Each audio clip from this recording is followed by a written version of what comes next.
newcomers to the South Orange Library Lecture Series. Thank you all for coming today. Welcome to the start of our 33rd year of our lecture series. Every Thursday from September through May, and then every other Thursday in the summer.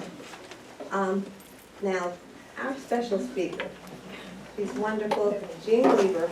He first spoke here on November 3rd, 1988, on the topic 20th Century Presidents. Do you remember that, Gene? Yes. I remember this. I miss those presidents. So do I. That was good. Oh my God. Since then, Gene has spoken here twice a year on so many different topics, from American immigration to heroes, heroines, and villains, China, and I could name them, but we want to learn about the Supreme Court, so I'm not going to go into that. Today's talk is on a short history of the Supreme Court, the changing interpretation of the Constitution, and its relevance for today. I can't wait to hear it, as it is so important at this time in the country.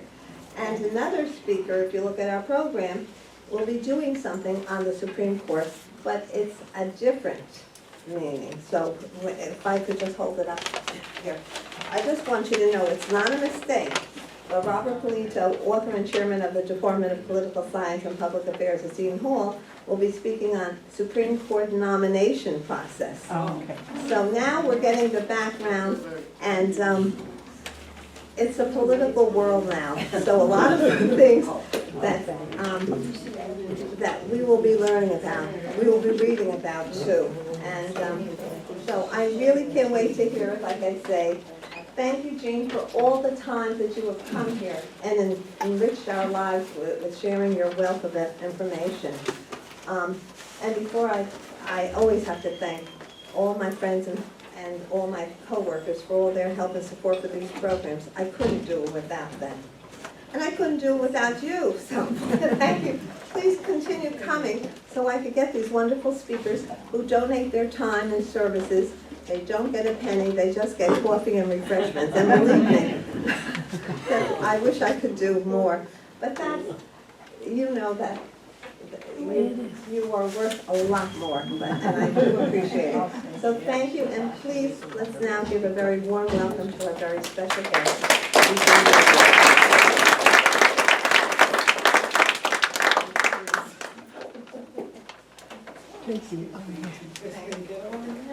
And a big hand for Phyllis Keller. Absolutely.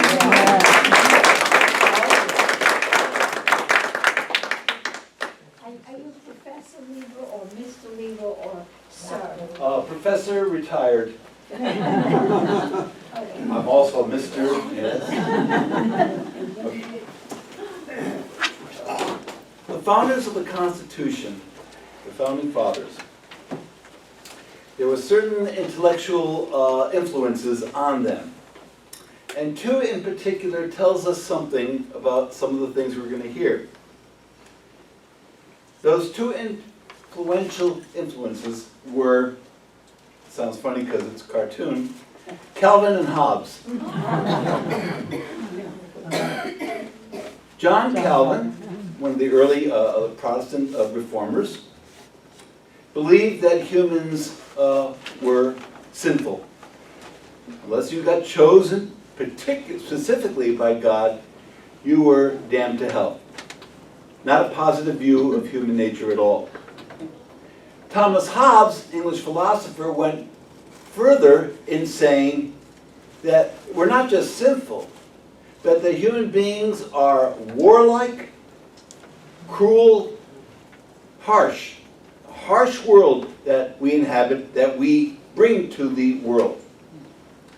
So there's a certain attitude in the Constitution, and I'm second to none in my admiration for the Constitution as a whole, particularly in terms of how rare it was in that day and age, and that it has lasted these hundreds of years with only some modifications.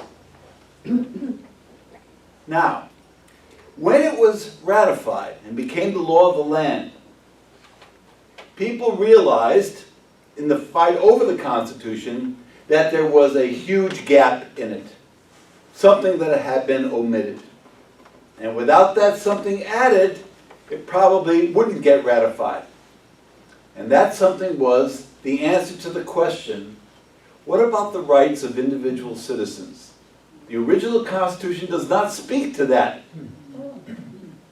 And so the Founding Fathers promised that they will add amendments to make that protection. And you know what? They kept their promise. And the result in 1791 were the first 10 amendments to the Constitution, the Bill of Rights. The Bill of Rights. I want to very quickly go through some of them before I get to the court's actions over time. Just some of them. And to make a couple of, hopefully relevant points. The First Amendment, hundreds of books have been written about the First Amendment, and we'll have further reason to look back on the First Amendment, says the following. Congress shall make no law, cannot pass a law, respecting the establishment of religion, establishing an official religion. At the same time, cannot prohibit the free exercise of religion. That is known as the separation of church and state. Congress cannot make a law establishing religion, nor can it prohibit someone from having religion. And that separation of church and state has been under attack, that idea, for some time now. Or abridging, which means limiting the freedom of speech or of the press or of the right to people to peaceably assemble and to petition the government for a redress of grievances. Abridging the freedom of speech or of the press, Congress shall pass no law doing such. Now notice the language. It's very broad. It doesn't say, Congress can't pass a law limiting the freedom of speech unless somebody says something outrageous. It's not in there. Congress shall pass no law limiting the freedom to write unless they write something that really offends most people. It's not in there. Now today some people will say, well, you know, those were simpler days. Now we need such things. My response to that is that the Founding Fathers, which was an amazing group of people, they knew exactly what they were doing, exactly what they were saying and what they were not saying. They had just freed themselves from the oppression of England in the American Revolution. And the notion of the government having such powers to invade in terms of people's personal rights was anathema to them. The Second Amendment, I just want to make one small point about the National Rifle Association Amendment. A well-regulated militia being necessary to the security of a free state, the right of the people to keep and bear arms shall not be infringed. We always hear the second clause. We rarely hear the first clause. What's the reason for the right to bear arms in terms of a well-regulated militia, which means a kind of volunteer military service in an emergency? It seems to me that that first clause opens certain questions that are sometimes asked today. The Fourth Amendment. Remember what I said about the first as being very broad on purpose. Listen to the language of the Fourth Amendment. The right of the people to be secure in their persons, their bodies, their houses, their papers, and effects against unreasonable searches and seizures shall not be violated. Doesn't stop there. And no warrants shall issue but upon probable cause. Not possible, not a hunch, probable cause. Doesn't stop there. Supported by oath or affirmation, and particularly describing the place to be searched and the persons or things to be seized. It is very specific. It goes at length to be specific. Well, a former Attorney General said, not too many years ago, well, nobody believes in the Fourth Amendment anymore. Oh, really? Oh, really? He eventually served a prison term, John Mitchell Nixon's Attorney General. That Fourth Amendment is a very precious amendment, particularly in these times. The Fifth Amendment has many parts. I'll just highlight some of the more familiar ones and the significance.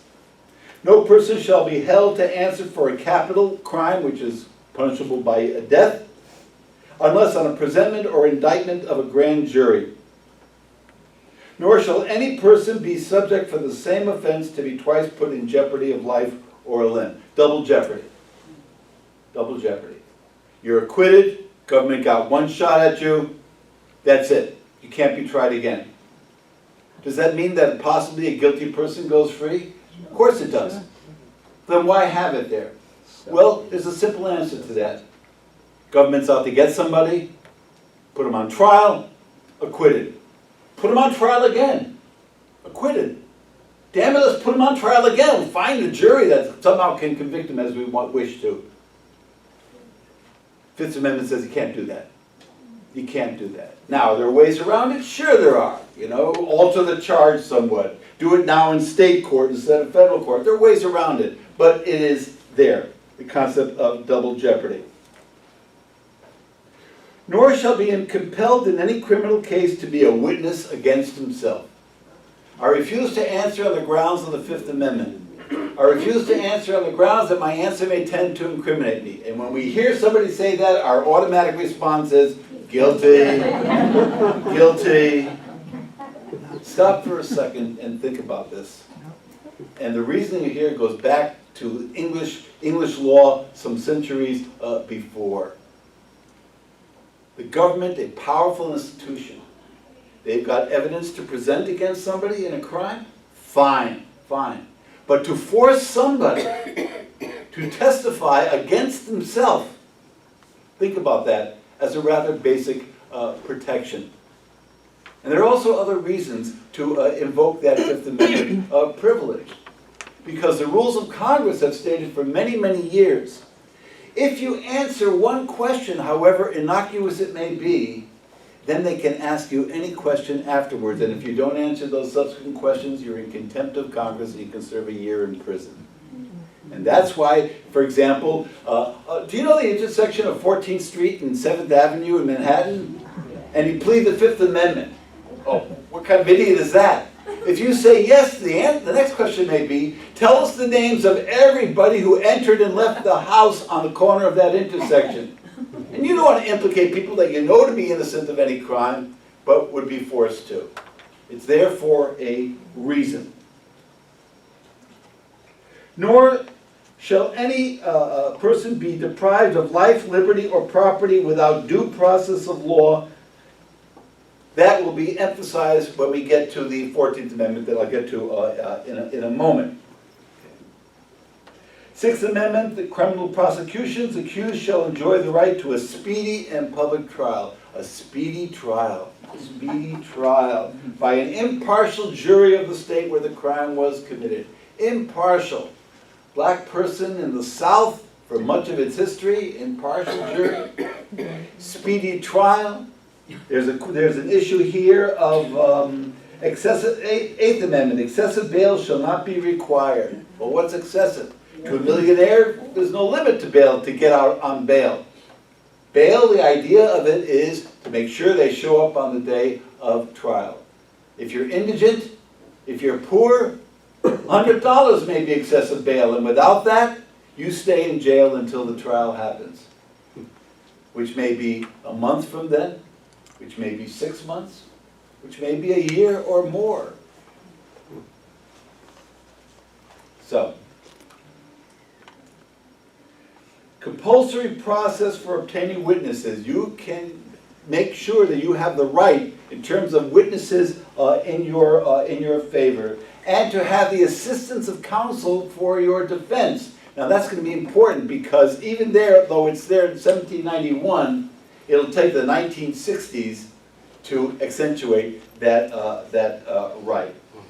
I mentioned excessive bail, nor in the Eighth Amendment excessive fines imposed, nor cruel and unusual punishments inflicted. Of course, the debate over that till today's day is what is cruel and unusual. Those against capital punishment argue that that's cruel and unusual punishment, and I'm not going to settle that debate today. How about 20 years in prison for the possession of a marijuana joint? We might consider that cruel and unusual punishment. The state of Michigan did that on occasion, and the state of Texas did that on occasion as well.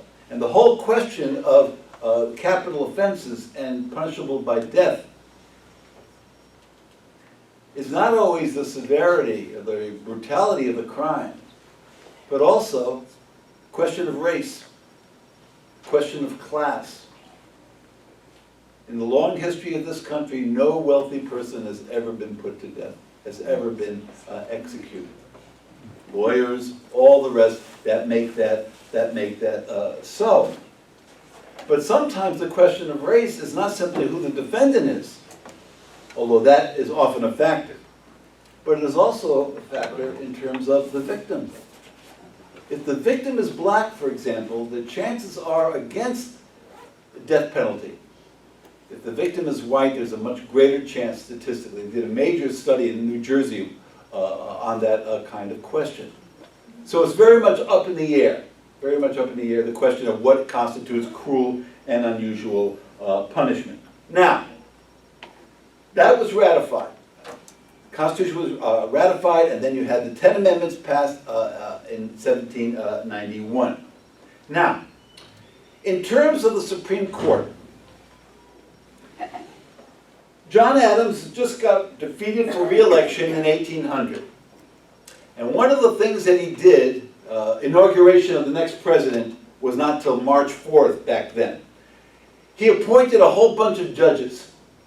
They were called the midnight judges in terms of getting them appointed under the wire before Jefferson becomes president. Wouldn't want those justices. One of the late appointees in Adams' closing term was the Chief Justice of the Supreme Court, one of the most important figures in American judicial history. His name was John Marshall from Virginia, and he was Supreme Court for about a third of a century. And it's known as the Marshall Court. Now he was only one of 9 justices, but it's known as the Marshall Court, not simply because he was Chief Justice, but because decisions rarely went against what he advocated. And I want to mention 3 judicial points that he argued that defined the constitutional law under his tenure as Chief Justice. The first came up not long after he was appointed. And there are 2 issues involved in this case. I'm not going to go through all the details of the particular cases. It's called Marbury versus Madison in 1803. Madison was Jefferson's Secretary of State, and Marbury was one of those midnight judges appointed by Adams. But the formality indicated that the Secretary of State is supposed to sign a document allowing him to be a judge, this guy Marbury. Well, now the Jeffersonians are in power. Madison is the Secretary of State who's supposed to do that. He doesn't do it. He doesn't do it. Well, we don't want him. We don't want him.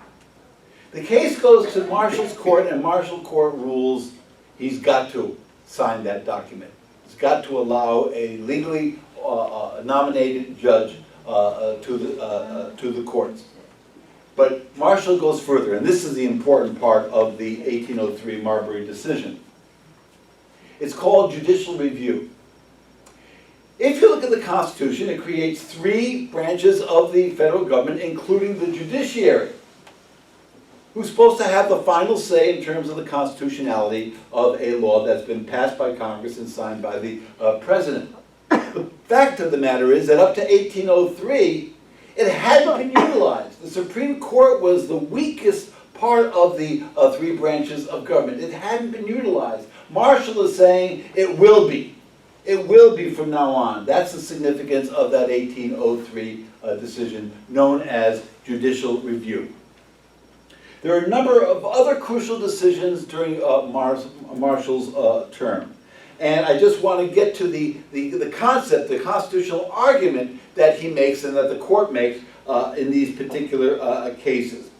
Quickly, there's a case called Mcculloch versus Maryland.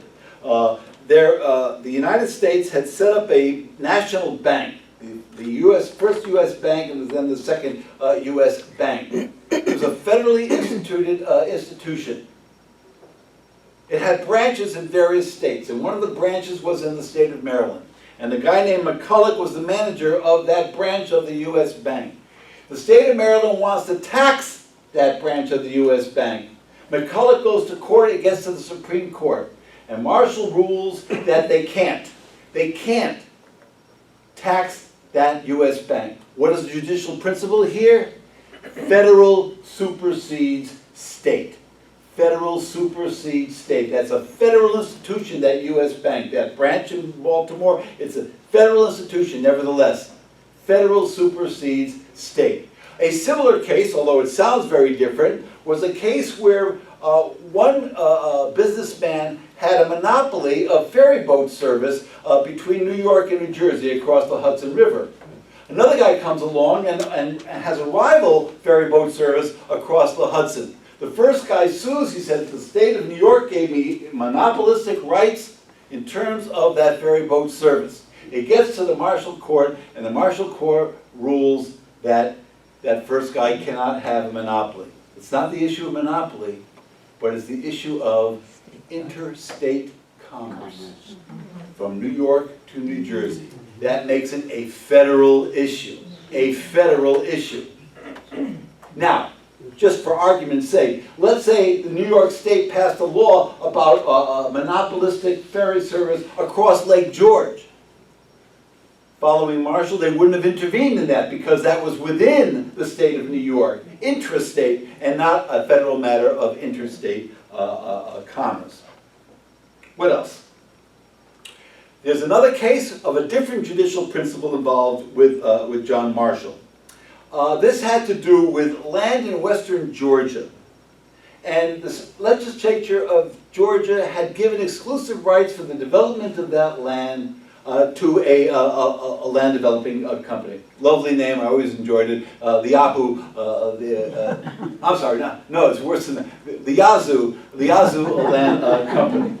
Anyway, the legislature found out subsequently that the Yazoo Land Company was guilty of all kinds of malpractice and breaking various laws. They took away their right to develop that land. Yazoo sued. It goes to the Marshall Court, and the Marshall Court rules that they cannot take away what they passed for that company. You want to prosecute them for breaking other laws? Fine. The judicial principle? Sanctity of contract. Sanctity of contract. A deal is a deal. You made that deal with them, you have to honor that contract. A deal is a deal. Similarly, Dartmouth College was a private college in the state of New Hampshire. New Hampshire wants to make it a public college. Dartmouth had gotten a charter as a private college from King George III before the American Revolution. It goes to the Marshall Court, and the Marshall Court rules in favor of Dartmouth remaining private because that charter from the King of England, regardless of the American Revolution, is a contract, the sanctity of contract. So, the principles of the Marshall Court, judicial review, federal over state, and the sanctity of contract. Watch how interpretation of the Constitution can change. Marshall dies in the 1830s, and he's replaced by, there's one more case, very important case that I forgot to mention. Let me go back to Marshall for one more thing. And that is the case concerning the Cherokee Indians. The Cherokee Indians were in the southeastern part of the United States. And rather than to try to hold on to their land in terms of military defense against the U.S. Army, they did things like send their sons to law school, in other words, to use the courts, to use the U.S. courts in terms of defending the land, and the treaties that the U.S. government had signed previously with the Cherokee Nation. But now we're in the 1800s and the 1830s. Somebody can shut that off, I hope. I hope.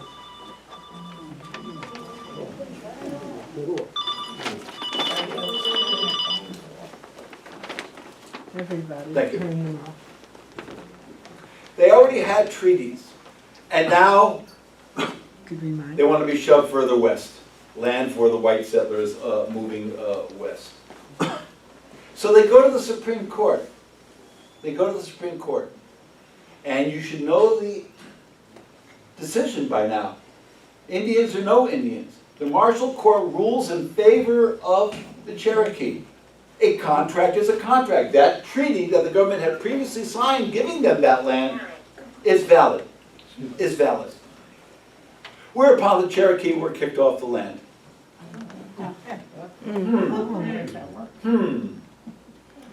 Well, think about it for a second. They can decide on the law. But the enforcement of the law? Whose job is that? That's the President of the United States' job, to enforce the law. And the President of the United States at this point was Andrew Jackson. Andrew Jackson's attitude toward Indians was, horrendous. the only good Indian is a dead Indian. And for Jackson, that can be taken literally. He enjoyed stringing up Indians from the nearest tree and watching them strangulate. He took great pleasure. Sometime I think I'm going to do a talk just on Andrew Jackson, who's one of only 2 crazy presidents in American history. Which is a pretty good record. Yes. But Jackson, are they going to take him off the $20 bill? No. He's horrendous and very popular figure to many historians, even today. Anyway, that's another story. He's the enforcer. He's not going to enforce it. What can the Supreme Court do? Anybody call for impeachment of Jackson? No, because his refusal to intervene, to uphold the law, was a popular decision. Most Americans despised the Indians and shared Jackson's prejudice. And so they were thrown off the land, Trail of Tears, ending up in the middle of nowhere in what is now parts of Oklahoma, far, far away from their homeland in the southeast. All right. Jackson appoints the successor to Marshall. His name is Roger B. Taney, T-A-N-E-Y, pronounced Taney. And right away there's a case where we see changes. Here's the story. It's Charles River Bridge got a monopoly to create a toll bridge across the Charles River in Boston. Fine. Along comes a rival bridge company, the Warren Bridge Company, to build a second bridge across the Charles River, toll-free. Toll-free, granted by the Massachusetts legislature. Well, Charles River Bridge Company sues who's going to take the toll bridge when they can take a free bridge. And they go to court. And the Taney Court rules in favor of, well, let me start by saying, in terms of Marshall, he would have ruled in favor of the Charles River Bridge case. The Taney Court rules in favor of the second bridge, the free bridge. And their argument, savor this, folks, because you won't hear it too often. They argue in favor of that second free bridge because it would be in the public interest. My heart be still. In the public interest. So it's a contrast to the Marshall Court. But before you give too many cheers to Roger B. Taney, he is the author of one of the most outrageous decisions in Supreme Court history. And this is in the 1850s, and it is the Dred Scott Decision. Here is the story. Dred Scott was a slave to a guy named Sanford, who was an army surgeon. And he traveled around in slave states and in free states with his slave, Dred Scott. He dies while he's in a free state with his slave, Dred Scott. The abolitionists see this as an opportunity to call for the freeing of Dred Scott because he's now physically in a free state. The family of this army surgeon, of course, is invaluable property to take him back and to continue him as a slave. Dred Scott sues for his freedom in this case. The Taney Court makes 2 decisions in this case. The first one is to say This case shouldn't have come to us in the first place. Dred Scott can't sue. Dred Scott is chattel. Chattel. What is chattel? Chattel is property. A slave is chattel. A horse is chattel. A wagon is chattel. They can't sue.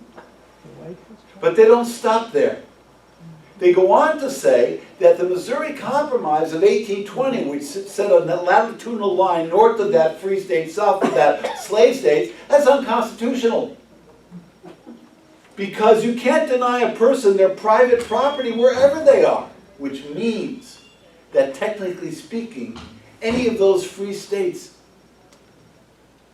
would have to allow slavery. Would have to allow slavery. The Dred Scott decision was a major victory for the South. A major victory. All right. We have the Civil War. And it's fought, and one of the byproducts of the Civil War was the Emancipation Proclamation. And it was followed by 3 amendments at the end of the Civil War. Very important amendments. The 13th, 14th, and 15th Amendments. The 13th Amendment freed the slaves. Freed the slaves. Blanket freedom of the slaves. And if you saw the movie Lincoln, you know that there was a bitter fight over that. Not just in the South, I mean, they were defeated, but of course they would be opposed to that amendment. But many elements in the North. The issue of racism, the issue of sympathy for the slave South was not simply a Southern phenomenon at all. But Lincoln persevered. 13th Amendment freed the slaves. The 14th Amendment. The 14th Amendment called for federal protection of the rights of citizens for due process of law. Due process of law. For all of its citizens guaranteed by the federal government. The significance of that is that it's not left to states. It's not left to Alabama. It's not left to Mississippi. It's a federal guarantee of the right of due process of law for all of its citizens, which of course would include the recently freed slaves. Very important. And you hear it come up time and time again. And then there came the 15th Amendment. And the 15th Amendment concerned the vote. The vote. Let me backtrack slightly. In 1848, there was a meeting in Seneca Falls, New York. Women fighting for women's rights. And there were various issues involved in that. Leaders being Susan B. Anthony and Elizabeth Cady Stanton and other notables. Many issues involved, but the biggest issue by far was the vote. That women should have the right to vote. And all of it was leading up to the 15th Amendment. And when the 15th Amendment was finally written and passed by Congress and ratified, it said that you will have the right to vote if you are a male, and excluded women. Now what this meant in practicality was black males would now have the right to vote.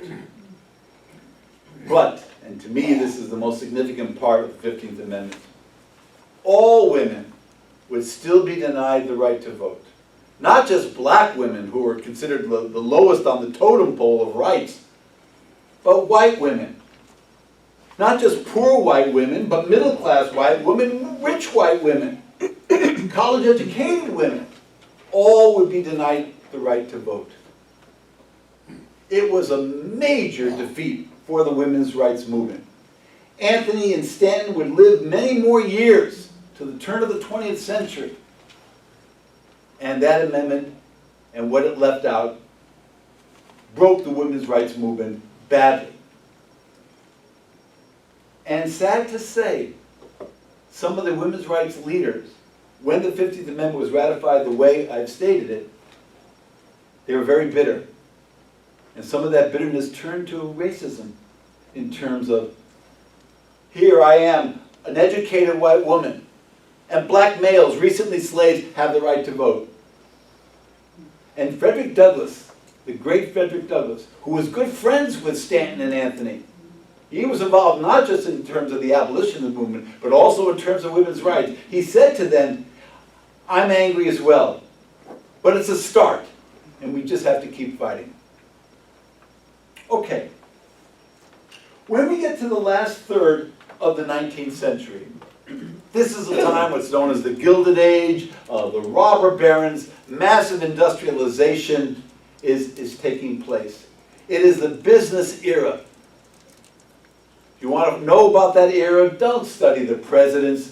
What do you know about Benjamin Harrison, I ask you? What do you know about Chester A. Arthur? What do you know about James Garfield, except that the doctors killed him from a wound that he should have recovered from? Not much. But you've all heard of John D. Rockefeller. You've all heard of J.P. Morgan. You've heard of Cornelius Vanderbilt, and so on. Andrew Carnegie. They rule the roost. And the Supreme Court, members appointed by the president, reflects that. It is an utterly pro-business Supreme Court in that last third of the 19th century and into the beginnings of the 20th century. But there are two decisions that I want to mention that have significance for today and a very recent decision. One of the problems after the Civil War were farmers. During the war, wars are very good for farmers unless you get shot off being in the armed services. But you're supplying food for the army and so on. Generally good times, high prices. But after the war, the army was demobilized, greenbacks, paper money was taken out of circulation, and the prices paid to farmers drops significantly. So they start to organize. You've got movements called the Grangers, you've got movements of the Farmers' Alliances, they start to organize. Now, one of the big problems that farmers faced were the railroads. That was the great modern method of transportation during this time. And the railroad owners could charge what the traffic would bear, any price that they wanted. They gave favors to rich farmers with long hauls and poor farmers with short trips or had to pay more. There were no set rates. They could do whatever they wanted. So some of the states in the old Midwest, they start to pass laws. They're called the Granger Laws after this kind of farmers' organization that had formed, which demanded that the railroads publish their rates and have certain fixed rates that were fairer. The case goes to the Supreme Court. And in the year 1877, a decision is made. It's called Munn versus Illinois, M-U-N-N, Munn versus Illinois. And the Supreme Court, which still has a little bit of a popular, less pro-business attitude, still lingering, upholds those state Granger laws, that the railroads have to publish fixed rates and so on. 9 years later, 1886, the Supreme Court revisits the issue and, in a case known as the Wabash case, reverses Munn versus Illinois. But the reasoning is the interesting part. They simply said that the states don't have a right to do that. Okay. Now, watch what happens. It's hard to believe. They issue their decision. A clerk, whose name we do not know, is writing the formal decision. And he adds something. He adds something that wasn't in the court's decision. And what did he add? He added this. And this should sound familiar in terms of a momentous recent decision of the court. This is what he adds. A state cannot regulate the railroads. Why? Because the railroads are a person. Are a person. And to deny the railroads to charge whatever they want is to deny that person, the railroad company, that corporation, due process of law and freedom under the First Amendment. Now, you can look high and wide at the First Amendment, and I think you will not find anything that said any such thing. The corporation is a person with the rights of an individual, and that state law is denying that individual basic rights. So does it sound familiar? It should. Citizens Union, I'll get to hopefully by the end of this talk. Now, the rest of the decisions in the late 19th century were clearly pro-business. And they used the idea of contract in terms of the fact that a worker goes to work for somebody. In a sense, he signed a contract and has to obey whatever the owner offers to them, in terms of wages, in terms of hours, or anything of the sort. Now, the low light of the Supreme Court in the late 19th century comes in the year 1896. And this concerns education. This is the infamous Plessy versus Ferguson decision of 1896. And the creed of that decision is the term separate but equal. In other words, public education institutions may be segregated, but they have to be equal. The second is an afterthought, and what resulted was separate, all right, but as unequal as one can imagine. So the court here, and this would be the law of the land until the 1960s, sanctioned segregation.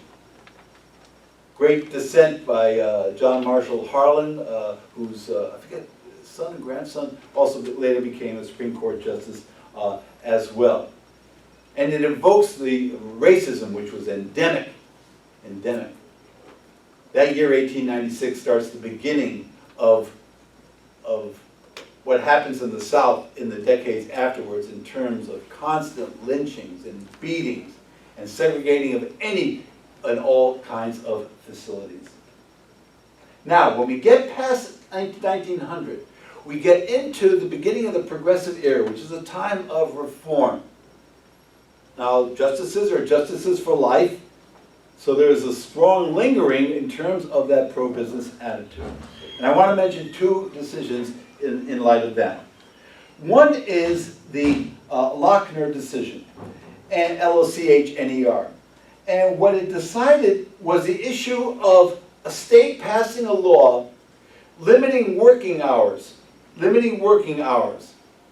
Typical work day was 14 hours a day. Limiting them. And the Lochner Decision says you can't do that. It's a breach of contract. The employer can have whatever hours that the worker initially agreed to when he went to work for him, and so on. Another victory for business.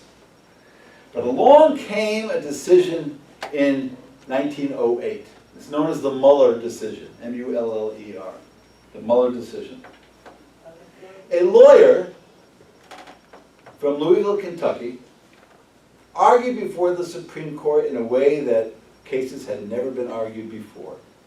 It had to do with the hours that women put in the typical work day.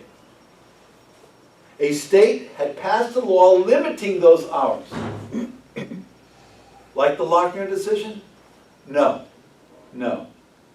What this lawyer did successfully, quite amazing really for the time, was to bring in sociological and psychological evidence in terms of the damage those excessive hours did to women. And the court agreed. That lawyer's name was Louis Brandeis, who would later be appointed to the Supreme Court by President Wilson. What I'd next like to talk about is the broad question of what happens in a national emergency to the Constitution, to the Bill of Rights. War is the best example of that kind of crisis. And the First World War would be a major test in terms of upholding the law of the land and the Constitution, or not. Under President Wilson, when the United States went to war in 1917, the First World War, Congress passed all kinds of laws that he asked for. The Espionage Act, all kinds of laws which restricted speech. I'm opposed to U.S. entry into the war. That's a 10-year sentence. And other such restrictions of law aimed at those, and there was a significant minority in the United States who was opposed to U.S. entry into the First World War. And people were rounded up. It was the Red Scare of its time. Hundreds and hundreds rounded up without charges, without counsel, held incommunicado. The roundup was named after Wilson's Attorney General, A. Mitchell Palmer, and it was carried out by a young official in the Justice Department just getting his start in his 20s, who went on to a very famous career. His name was J. Edgar Hoover. In any case, how did the court deal with this kind of issue? And the case came in 1919, and it's known as the Schenck case, S-C-H-E-N-K. I didn't know you were in there. And the Schenck case involved those people who were opposed to the war and said so.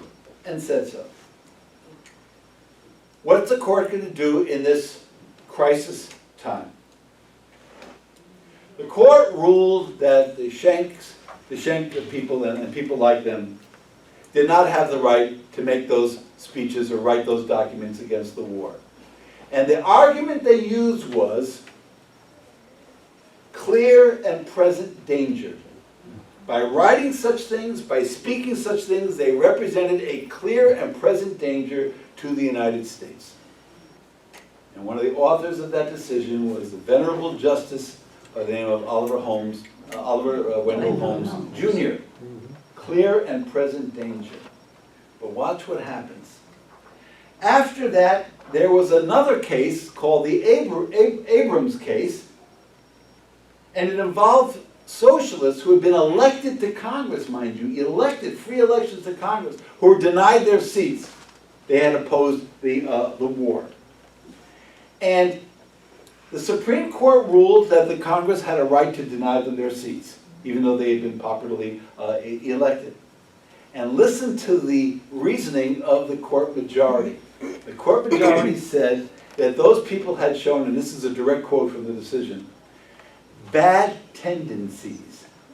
Bad tendencies. Gee, that sounds awfully vague to me. And in a dissent, you have a pairing, a most unlikely pairing. Oliver Wendell Holmes Jr. and Louis Brandeis.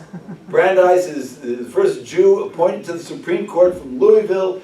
Oliver Wendell Holmes is this Yankee Brahmin from New England.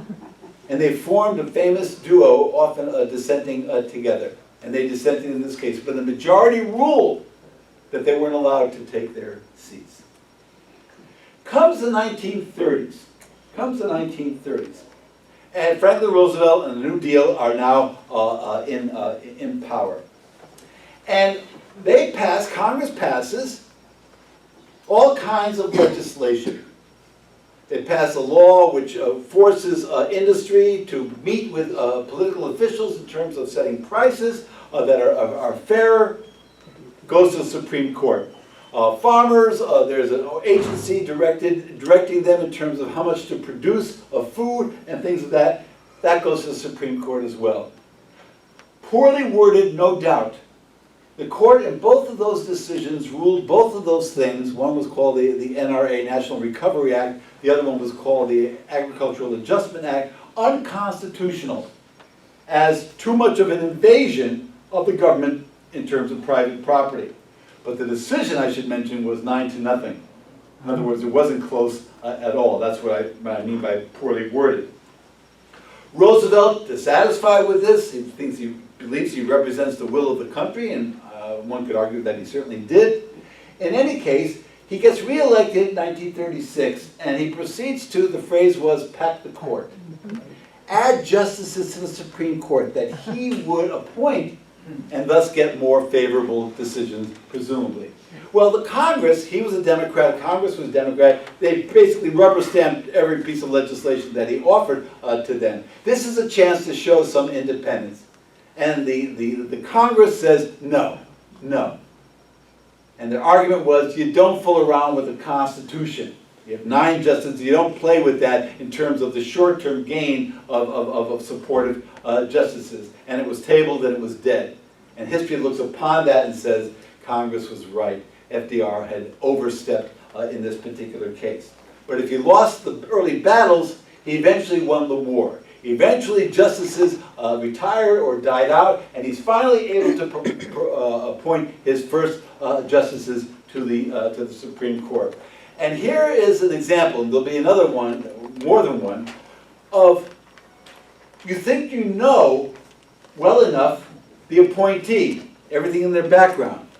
But once in a blue moon, there's a surprise.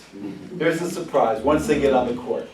Well, the first appointee was a senator from Alabama who had been a member of the Ku Klux Klan for a brief time in his younger years.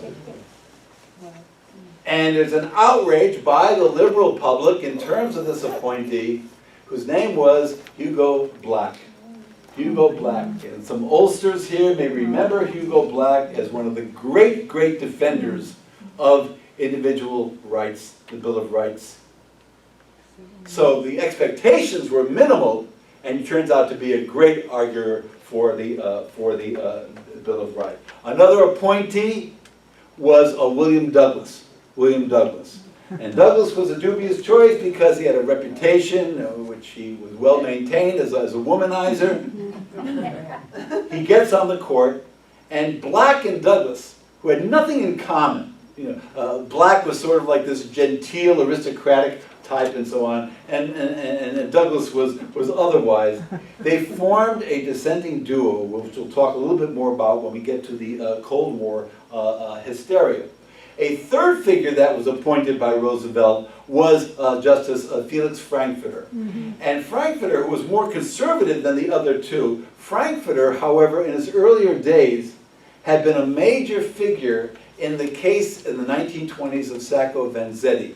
2 Italian immigrants who were charged with bank robbery and murder, who were probably innocent. And Frankfurter, as a young lawyer, had argued in their defense. It turned out they would be executed anyway, even though they were probably innocent. So, these 3 justices are appointed.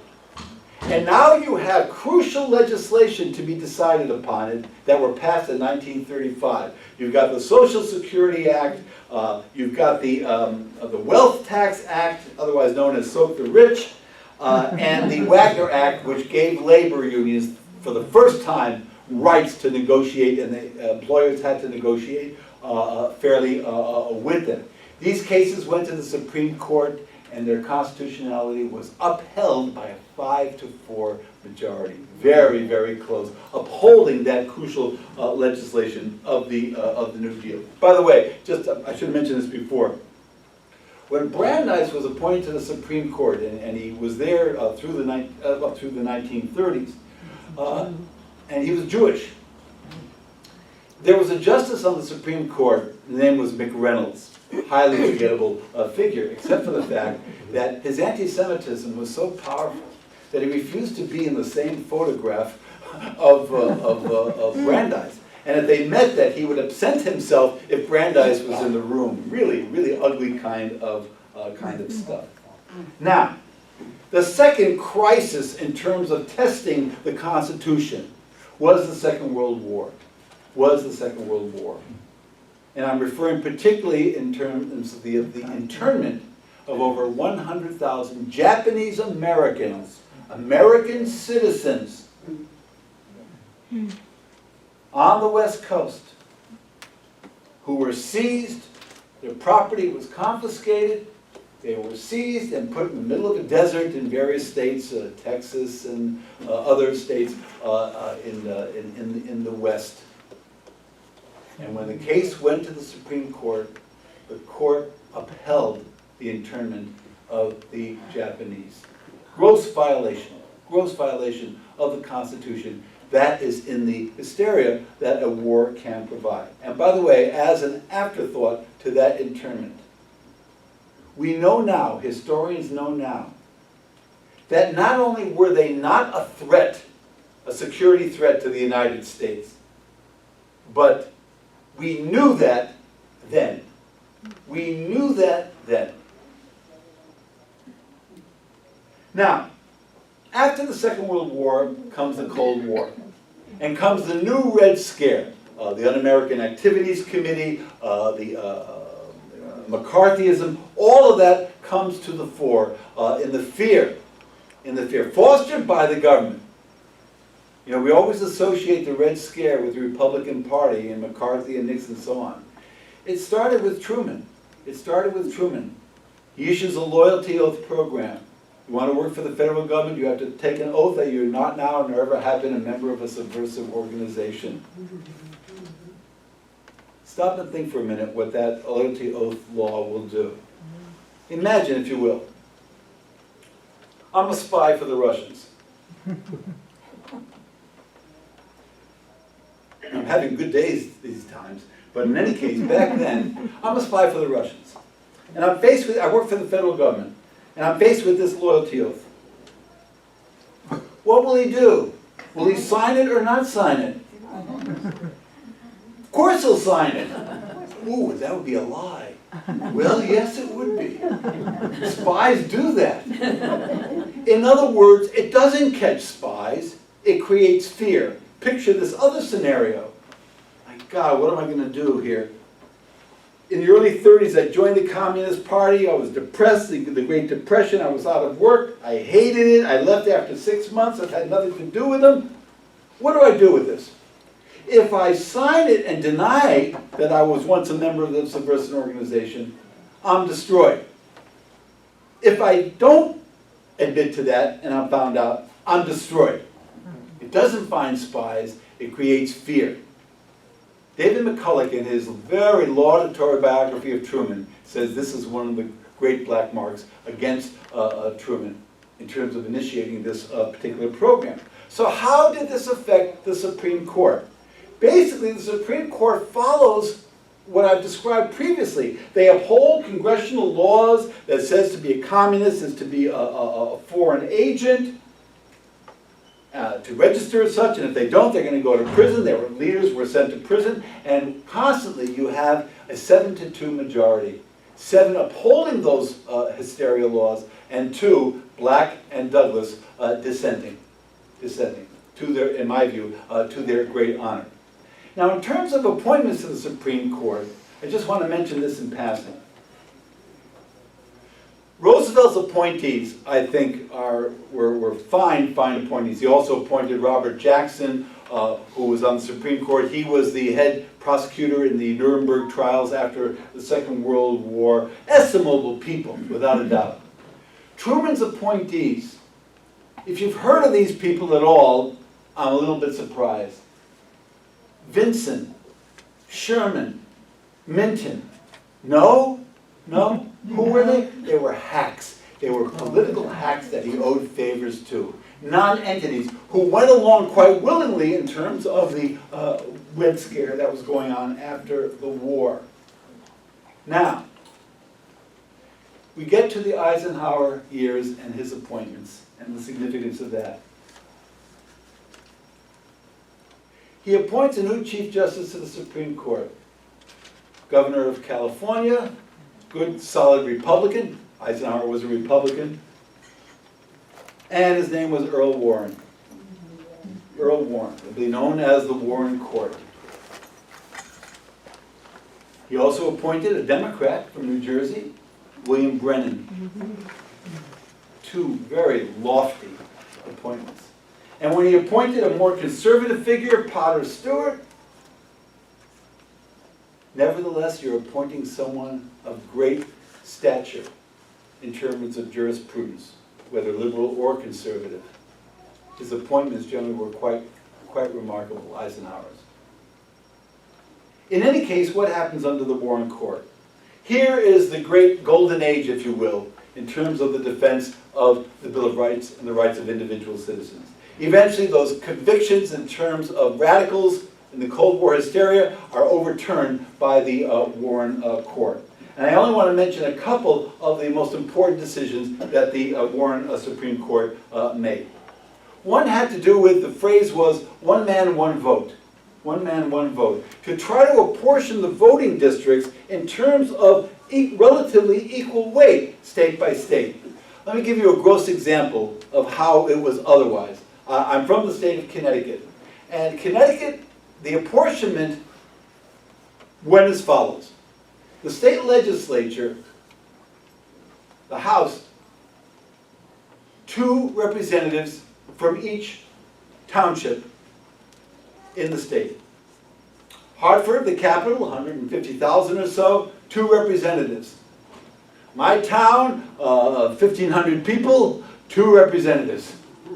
And the Warren Court says, no, can't do that. You mustn't do that. And they upheld the law that would make it more equitable. The most famous decision, perhaps, well, there are 2 related decisions, the Miranda decision and the Gideon decision. The Miranda decision said that when someone is arrested, they have the right to remain silent, and the authorities must present that, verbally written, to that person who is arrested. And if you can't afford a lawyer, one will be appointed for you. We all see it in all the TVs and all the movies. Now you would think that that was part of the rights of citizens going back to the 1790s. But it wasn't, in terms of practical lack of any use at all. And it was invoked with the Warren Court. At first, the prosecutions, the police vehemently opposed it. Now they're so used to it. And in fact, it makes for better cases getting before the courts in terms of evidence for conviction or for acquittal. In other words, they got used to it.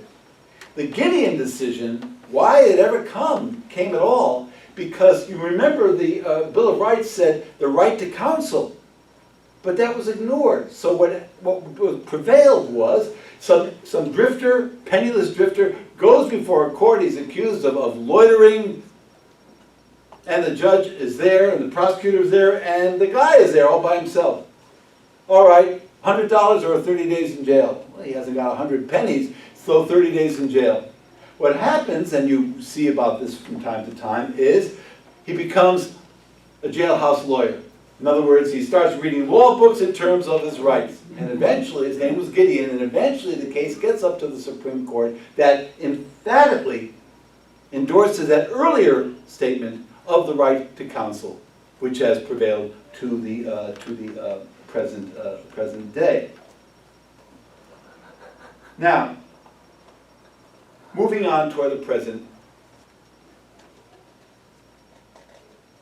When I speak of Republicans and Democrats, through much of the history, there's more of a reflection in terms of a true defense of the Constitution or being partial to a certain element of the population. I mean, in practice, I mean in terms of pro-business at the cost of other issues before the court. Now, since the time of the Warren Court, whether there was a majority in defense of the Bill of Rights or a majority that was turned a blind eye more to the Bill of Rights, that has varied with time. The reason I mention parties at all is that you have a very unusual phenomenon that has happened in the last couple of decades. You have appointments to the Supreme Court, and I'll mention 2 names that you should be familiar with. Harry Blackmun and John Paul Stevens. These are Republicans. They were part of an essential element of the Republican Party of that time, that we may generally describe as moderate. The best example of moderate republicanism is right here in the state of New Jersey. Senator Case, Representative Fenwick, Whitman, Bill Cahill, governors, senators, representatives, all are part of that moderate republicanism. They are enviable figures, all of them one way or another. And, I have to say, a dying breed. Now, in terms of appointments, Blackmun and Stevens were both Republicans, part of that moderate republicanism that I have just described. We also have another unexpected result. One of Nixon's right-hand men, advisors, was a guy by the name of Sununu from New Hampshire, rock-ribbed conservative Republican. And he wants to offer his nominee for Nixon to nominate to the Supreme Court. So he picks a relatively obscure judge from New Hampshire. He'll do our bidding, no doubt about it. He gets approved by the Senate. And his name was David Souter. Some of you may remember him. He wasn't on the court that many years before he kind of retired in disgust at the way things were going. But this rock-ribbed Republican turns out to be part of the liberal wing of the court. And by liberal wing, I simply mean in this instance of a defender of the Bill of Rights and more questioning of the practices of business. So in some cases, you never know for sure. Now, 99 times out of 100, you do know for sure, but there is still that 1%. The court in the intervening years has made some major decisions. And one of the most significant was in the 1970s, and that was the Roe v. Wade decision, in terms of a woman's right to choose, in consultation with her doctor to choose. And that decision was written by Harry Blackmun, that Republican on the Supreme Court. And one of the arguments made for that decision was, if you remember the language, the Fourth Amendment to the Constitution, in terms of the right of person against government intrusion, the right of person. And one could argue the 14th Amendment and so on. And violently opposed that decision, and today I think will be up for grabs whether it will be maintained or overturned. Now, another controversial decision that came was in the 2000 election. Now, I'm sure I've said this before to this group in one way or another, but in American history, there have been only 2 stolen elections. Only 2, which is pretty good. One was in 1876, which I don't have time to get into, and the other was in the year 2000. The other was in the year 2000. That was the election of George W. Bush and Senator Albert Gore. The question was Florida, and the matter of a recount. Briefly, let me point to what I think are the highlights of that decision. One is that one of the justices of the majority that allowed Bush to become president was Antonin Scalia. And a major voice, a major influence in terms of the conservative majority on the court. But to look at Scalia's record and his judicial argument in general was a referring back to an argument that you heard in the slavery days in the South, and that is states' rights. States' rights. A great defender of states' rights. He went so far as to say at one point, if the federal government passes a law that's inimical to a state, the state may have the right to disobey it. Wow. Wow. Very strong on that issue of states' rights. So along comes the controversial election, and you have Florida. And the state Supreme Court of Florida says there should be a recount. There should be a recount. All the best evidence that I have seen shows that a recount would have given the state to Gore, and he would have been the next president of the United States. The Supreme Court makes a decision, no recount. No recount. Scalia, great defender of states' rights, in this instance says, no to the state Supreme Court, we're going to decide no recount. Which leads me to the crude conclusion, he'd rather Bush be president than Gore. Law, judicial interpretation that I've vowed all my life, let me put it aside for now. There are other questions with that decision. Some of them sound trivial, and yet they were significant in the vote. Sandra Day O'Connor, who eventually regretted her vote with the majority to disallow the recount, She had been ready to retire, and she said, well, you know, if I don't cast this vote, Gore's going to be president. I don't want a Democrat appointing the next appointees. I better hold out I'll have to hold out for some more years. Rehnquist said much the same thing. Clarence Thomas's wife was already writing up appointees for Bush, and so in other words, all possible reasons for them to recuse themselves from the decision. Of course, none of them did. However, in that 5-4 decision, rejecting the recount and making Bush president, I have what I consider to be one of the great quotes in judicial history by John Paul Stevens, that moderate Republican who was in one of the 4 minority votes calling for a recount. Quote, although we may never know with complete certainty the identity of the winner of this year's presidential election, the identity of the loser is perfectly clear. It is the nation's confidence in the judge as an impartial guardian of the rule of law. Oh my God. Rarely do you see such criticisms, and to me it's a very profound one. Now, in terms of that more recent history, and here I just need to mention 2 very important decisions that will affect us for, I think, for generations to come. One concerns legislation that was passed during the 1960s, Lyndon Johnson's Great Society, and that was the Voting Rights Act, dealing with the gross efforts to deny people of color the right to vote in the 1960s, one of Johnson's great legacies. Now an argument appeared before the court says, well, you know, we've come a long way since then, and that part of the act in terms of federal oversight of whether these southern states, for example, are still working to deny votes of people of color. Don't need that anymore. And the Supreme Court agreed, and they limited significant parts of the original Voting Rights Act.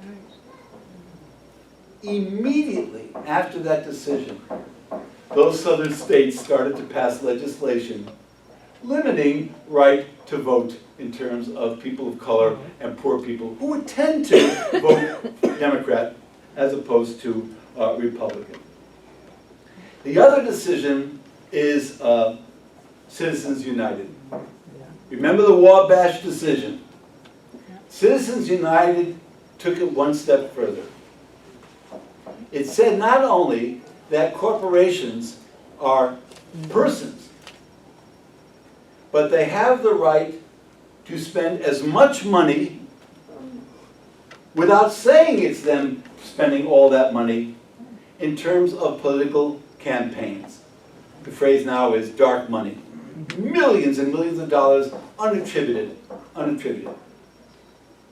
And to deny them that right to do that without any kind of laws limiting any of that or making it public knowledge would be a violation of their First Amendment rights as people.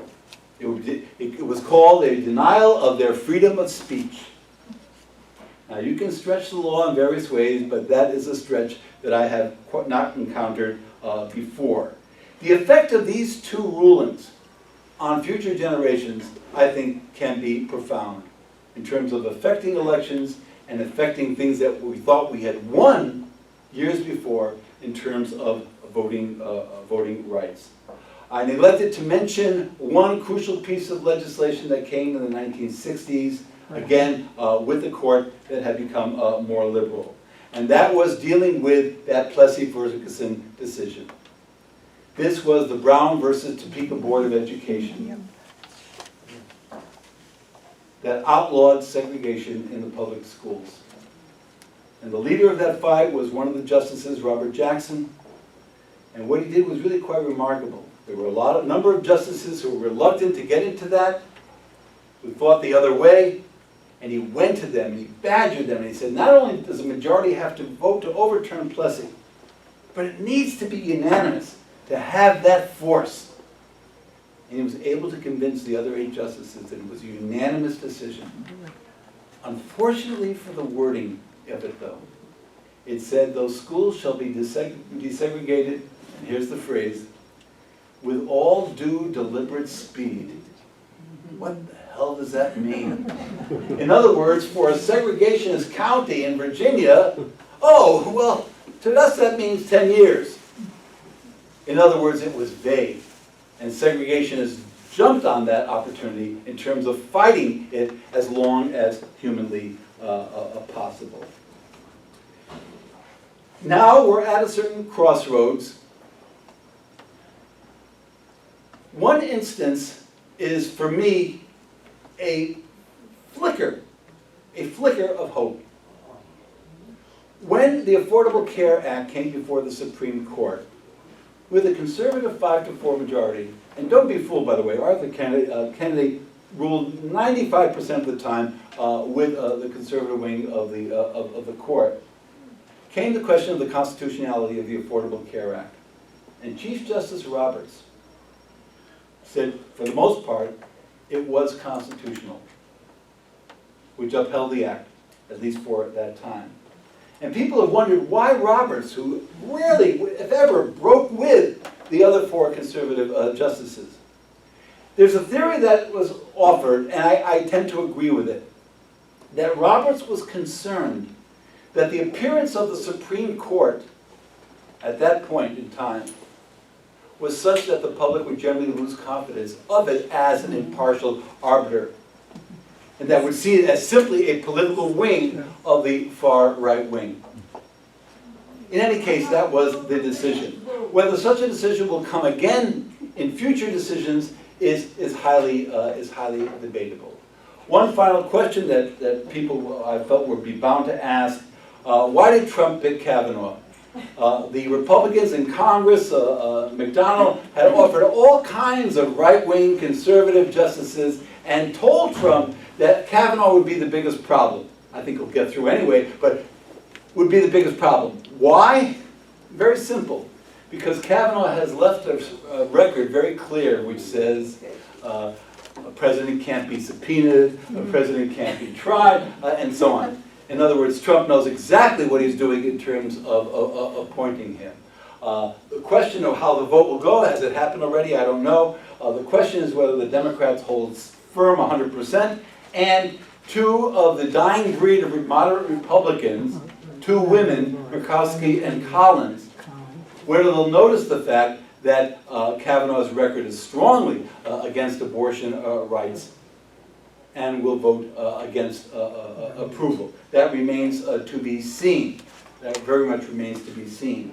And so what we're faced with, well, people my age, good many people in this room, that for the rest of our lives we'll be facing the Supreme Court where I doubt if there'll be any surprises at all, away from what I think that the Bill of Rights stood for, which is discouraging to say the least. One final point. When you hear the argument that the court, with liberals, is not supposed to be activist, it's supposed to just interpret the law. And furthermore, Scalia was very big on this, interpret what the Founding Fathers meant and don't deviate. Oh, really? Oh, really? Well, the original Constitution, with the Bill of Rights and all, upheld slavery. Upheld slavery. What they really mean is, I want things to go our way, however that may be. So I don't think anyone should fall for that kind of argument. But the point I've tried to make all through this history is that interpretations of the Constitution vary. They vary. It is a living document with its amendments and the attitudes of a current time. It's an unfinished history, and we just have to wait and see what the future of it holds. Thank you for your attention.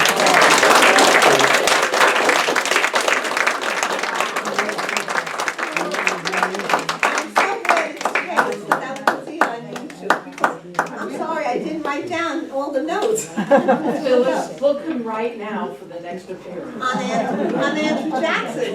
Don't worry. Well, you've already heard the worst of it. We'll see. Thank you all. all for coming. Do we have time for any questions or comments at all? I know I ran over time. Yes, ma'am. This is just No, you changed my vote. No, go ahead. Your quick comment, which probably requires no answer, but I have a friend who is a lawyer who is admitted to practice before the Supreme Court. So she is a specialist in. Okay. And her feel on the Bush Gore is they had no business hearing it because according to her, what was involved was not a matter of the Constitution. They should not have even heard You it. even heard it in the first place. Yeah, there's been, I've And you definitely can seen see that. whatever people are. And go ahead, who else? Yes, ma'am. In view of what you said about a clerk making corporations, essentially making corporations individuals, why has that never been overturned? Because that's a very big deal. It's a very big deal. In the atmosphere of the time, people basically shrugged and said, well, you know, away with words, because the impetus of the Wabash decision was to overturn the state regulation laws. And so the people generally reacted in terms of, well, you know, it's another way of saying it. But as you point out, it's not just another way of saying it. It was a major kind of statement. And with the passage of time, you know, like if a lie is repeated often enough, it becomes more believed. So for the generations that followed, it just was generally accepted. And it wasn't until much more recently that people took a close look at that and said, wait a minute, that's not exactly what the Supreme Court said at that time. So the longer the time lapsed before people barged into that decision,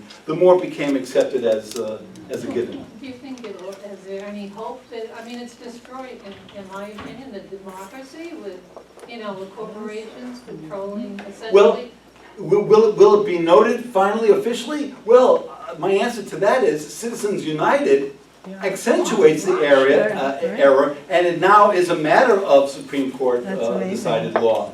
So that would have to be changed in the future. Yes, sir. You had mentioned just Sherman. I know there's the Sherman Antitrust Act. No. John Sherman was a senator back in the 1880s, the Antitrust Act. Yeah. This was, I've forgotten his first name, but it's a totally different, not related as far as I know, appointee. No, right. I was just going to say. Yeah, no. Common enough name. William Tecumseh Sherman and so on. Right. Yes. Why did you choose 14th Street and 7th Avenue? And the reason I asked, I honestly was going to ask you quietly, but because I lived on 25th Street between 7th and 8th, and I would walk down there all the time. And I changed. Well, you know, I know a bunch of commies who used to live there. I picked it, I wasn't thinking to pick it, I picked it as a major intersection. 14th Street is a major cross street, 7th Avenue. I was just curious. I know. And I changed my plans today to be here, so I'm so glad. What Sigmund Freud might say about it, I have no idea. Yes, go ahead. Thank you for today, and I think you should have a plug for the fact that you're giving a lecture at the Milburn Public Library. Oh, yes, next Thursday evening on Brexit and its connection to various nationalistic movements in Europe at the same time. Yes, 7 o'clock. Where's that? At the library, right. Sure. Thanks again. Thank you, Chief.